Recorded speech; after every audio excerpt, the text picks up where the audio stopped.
Hey everybody, welcome back to another episode of Talking Cardboard. As always, my name is Cory, and this is the very first episode in a new segment I like to call Talking Out Loud.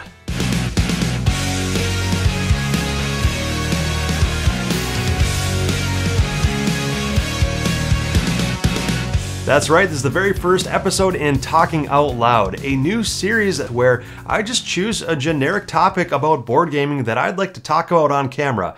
It's very laid back, very chill, very relaxed, and I just choose one topic that I want to discuss on camera to try to generate some comments below and have a chat with the board game community about said topic. So I think this will be a really fun way to just take what's on my mind currently and get that off on camera and kind of see what other people have to think about this topic as well. Today's first topic I want to discuss is, am I changing as a gamer? And this is just a generic question that I ask myself quite often because I feel like year over year I do change and develop differently as a board gamer in this hobby. So currently what really got this topic onto my mind is that, being a board game reviewer and coming out with content online, I'm constantly trying to get the new hotness and all these new games coming in to try to play the games and review them for everybody online and, get my opinions out for all the latest and greatest. And that's all fun. And, for the last couple of years, I've been kind of in that mode, getting new games coming in constantly, getting them to the table as quickly as possible, and giving my at least first impressions, if not full review on the games. On all the games, and it's tough. It's a lot of work, but it is a lot of fun. And I found myself over the last couple of years really just kind of becoming that type of a gamer, where all I wanted to do was play the new hotness, the new game. Every game session with the game group, I found myself bringing new games to the table to learn with the group, and that gets a little taxing on people after a while. For me, I felt like it was fun, and that was the type of gamer that I wanted to be. Always playing the latest and greatest, always playing the new hot games, learning something new every time. It was new and exciting to learn a new game and to bring it to the table, but that's not fun for everybody. And I did realize that after some time. It's not fun learning a brand new game every time for everybody either. For me, that's half the fun in gaming. Part of the fun is collecting the game and growing the collection and gaining a collection of games that you are proud of to have in your collection. But also, I have fun and really thoroughly enjoy learning new games and seeing what new puzzle the new games bring to the table for me to try to solve and figure out with my friends. So bringing new games to the table constantly is just kind of that gamer that I became over time. Now more recently with, there are still a lot of big hits coming out, but more recently I feel like with the pandemic and everything, and me being kind of a smaller reviewer on the YouTube space, I don't get a ton of games sent to me from publishers or that sort of thing, so I'm purchasing a lot of these games with my own money. I haven't had a chance because of the pandemic to go to any conventions, so I'm not getting any of the latest and greatest hotness from these conventions and bringing them back home. So I'm just kind of dealing with, online and local game stores and just getting my hands on whatever new games I can through those sources, bringing them home and getting them played. But, especially over the last year and a half, it's been a little tougher for me. This is kind of a small sample size, but for me to get my hands on some of the latest and greatest, not only base games, but expansions. So I've found that, I tried to keep up with it over the last year and a half, and I found that over the last maybe 1 to 2 months, so this has been fairly recent that this topic came to the forefront of my mind, that I almost feel like I'm kind of gravitating more toward being kind of a heavy strategy gamer now, to where I like bringing the same game to the table for multiple sessions in a row.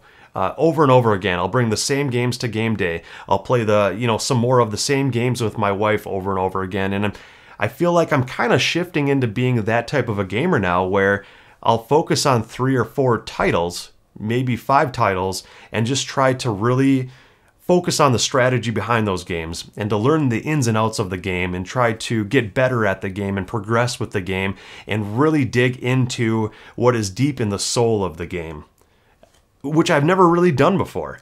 Like I said, over the last couple of years especially, I've really found really thoroughly much joy in bringing brand new games to the table and learning new games for those new experiences. Very new and exciting.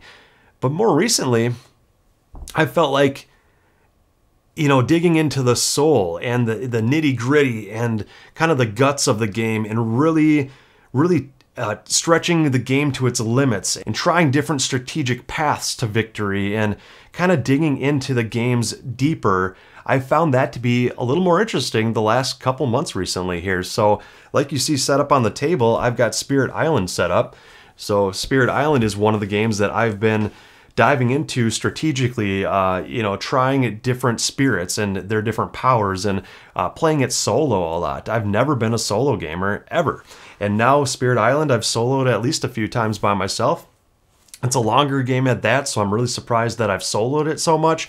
I've played it 2-player with my wife. I've played it 3-player. I've played this game more times in the last 2 weeks than I have since I got the game. So that's, it's a test of a great game. Obviously, I've really dug into it, and I think these heavier strategy games, the more you dive into them and the more you discover with them and the deeper you dive within them, the more you find and the more satisfactory they become and the more exciting they become as you discover new things. But I've never given these style games that much of a chance before. So I've been doing that with Spirit Island. Some of the other games I'd really like to start doing it with, I've played Terra Mystica, for example, a couple times recently. Again, a lot heavier of a strategy game, multiple different factions that you can choose from, different paths to victory. And this is another title that I'd like to get to the table multiple times to really learn the ins and outs of it. I've played my fair share of Terra Mystica. I've played it, maybe half a dozen times since I've gotten it. I got it maybe 3 or 4 years ago. So it doesn't sound like much playing it 6 times in the last 3 or 4 years, a couple times a year, but that is quite a bit coming from a reviewer who puts out brand new content or tries to put out new content as fast as possible to YouTube. So Terra Mystica is another one I've been kind of diving into recently. Also, Great Western Trail, 2nd edition. Obviously the 2nd edition is newer. I've played 1st edition a lot, but this is another one. Now that I found out that it's going to be for the World Series of Board Gaming coming next year, I'm really excited to dig into this one more and really learn more of what the game is supposed to be when you play it at a higher level, because when I watch the World Series of Board Gaming live, which I think they're going to be streaming it online hopefully, I kind of want to see and understand the thought processes between the players who are playing it competitively, and I want to understand it at a deeper level. So Great Western Trail is another game that we've actually been playing on the channel live a lot recently too, and one that you'll probably see hit the table quite often. And really, I think that's mainly because of the type of gamer I've become the last couple months, or that I feel myself becoming more recently. Getting more of these heavy strategy games to the table. And I think a lot of the members of Talking Cardboard are on board with that as well, to where, they are looking forward to getting more heavy strategy games to the table for multiple plays instead of just playing it once or twice and then throwing it on the shelf and forgetting about it for a while. I think they're kind of shifting with me also. I'm kind of speaking for them right now. I don't really like speaking for others on this, but, I've heard at least Jurch say that he is a type of gamer who likes to dig into games on their deepest levels and really figure out the ins and outs to the heavy strategy games that we play. And it could be my fault, but I've never really given him the opportunity to experience games at a deeper level until maybe now, until we get more games to the table more often. So another game, only gotten it to the table once, but I'm looking forward to getting it to the table more, is Pax Viking. This is probably one of the heaviest games we'll be getting to the table, but we've played it once. It was okay. But I'm looking forward to, trying to learn more of the ins and outs for it. Another heavy strategy game. And Brass Birmingham. Just loving the heck out of Brass Birmingham right now. I've played Brass Lancashire a few times. Now I've played Brass Birmingham a few times, and I think I do like Brass Birmingham a little bit better. And this is on the World Series of Board Gaming list also. So I'm just really falling in love with Brass a lot. I've played it a couple times with my wife recently, and I'm really looking forward to getting this game to the table multiple times, hopefully in the next few weeks, during the holidays with the Talking Cardboard crew also. Because Brass is definitely one of those strategy games that the more you play, the more you understand, the more you learn the ins and outs to it, the more fun it becomes. So that's Brass Birmingham. And then the last game here, it really caught my interest playing this game, Commands and Colors Napoleonics. I've played this game only once with Nick from Talking Cardboard. He's kind of the resident war gamer out of the group. But I really fell in love with it even the one time we played it, but it hasn't hit the table since. It's only a 2-player game, so that, you know, makes it a little bit more difficult. Kind of like God Tier. I've got God Tier over there on the shelf that I'm looking at right now. Also, pretty much a 2-player only game, but I'm looking to dive into that one deeper strategically as well. But Commands and Colors Napoleonics, another one of those that probably wouldn't hit the table very often if I wasn't intentionally trying to get these games to the table more frequently.